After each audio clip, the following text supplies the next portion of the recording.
नमस्ते बच्चों, आज हम यूपी बोर्ड पर आधारित या यूपी बोर्ड के नए सिलेबस के आधार पर हम चैप्टर 1 स्टार्ट करेंगे, जिसका नाम है विद्युत आवेश एवं विद्युत क्षेत्र।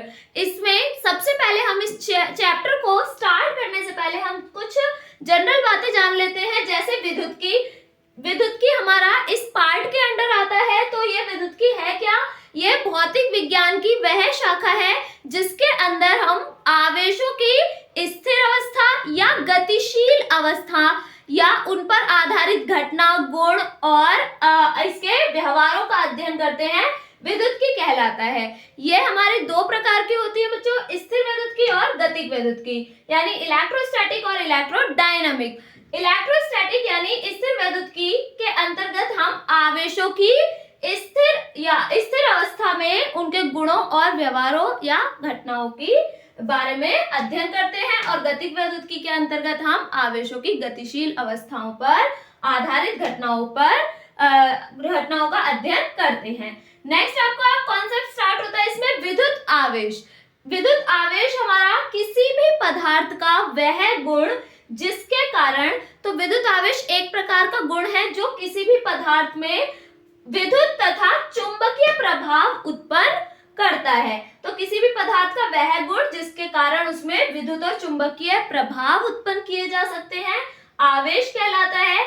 इसे हम क्यों से प्रदर्शित करते हैं, इसके बारे में हम बचपन से ही पढ़ते आ रहे हैं विद्युत आवेश के बारे में। इसे हम स्मॉल क्यू से रिप्रेजेंट करते हैं या कहीं कहीं पर कैपिटल क्यू भी यूज कर लिया जाता है। तो Q इज इक्वल टू, इसका फॉर्मूला होता है Ne, जहां पर N इलेक्ट्रॉनों की संख्या तथा E इलेक्ट्रॉन पर आवेश, एक इलेक्ट्रॉन पर आवेश। तो इलेक्ट्रॉन पर आवेश की वैल्यू जो है वो फिक्स होती है, वो होती है -1.6 इंटू 10 की पावर -19 कूलम।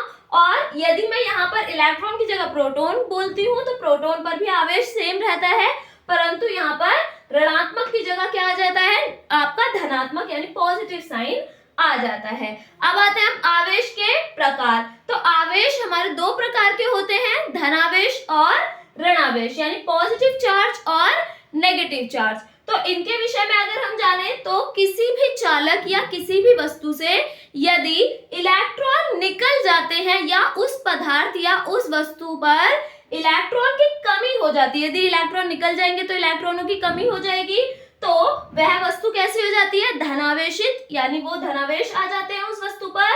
और यदि किसी वस्तु पर इलेक्ट्रॉन आ जाते हैं, ठीक है, अगर इलेक्ट्रॉन आ जाएंगे तो या फिर इलेक्ट्रॉनों की अधिकता हो जाती है, तो उस अवस्था में जो वस्तु है वो ऋण आवेशित यानी नेगेटिवली चार्ज हो जाएगी और उसे हम ऋणावेशित या ऋणावेश उस वस्तु पर आ जाते हैं। ठीक है, और इसी के आधार पर अगर हम कहें धनावेश, यदि कोई वस्तु या कोई चालक अगर धनावेश है, इसका अर्थ अगर उसमें से इलेक्ट्रॉन निकल रहे हैं तो उसमें उसके इवन द्रव्यमान में भी कमी होगी, क्योंकि इलेक्ट्रॉन जब किसी भी वस्तु से निकलेंगे तो वो अपने द्रव्यमान को लेकर ही बाहर जाएगा।